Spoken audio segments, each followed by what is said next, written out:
how does it feel to be able to feel the satisfaction of belting a note and hitting it? You're an athlete. When you're on fire, when you feel like that was my game, there's no better feeling other than love from your children. Okay. Yeah, but like that note.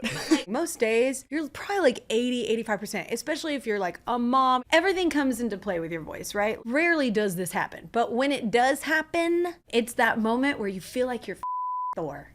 Right? You're like, that was my hammer. And I feel like I crushed it. And that doesn't happen all the time. So when it does, you got to celebrate. And I turn back and I look at Jessie, who I sing with, and I was like, and she'll be like, oh.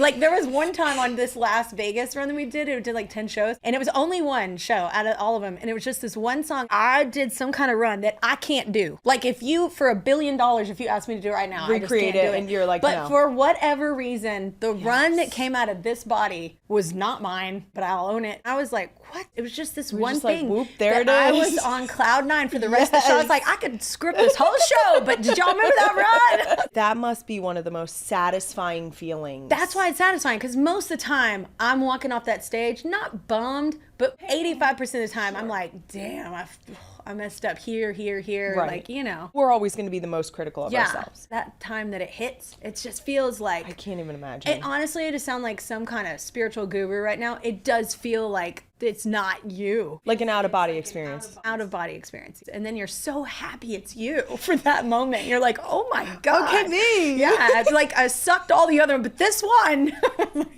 crushed it. That's amazing.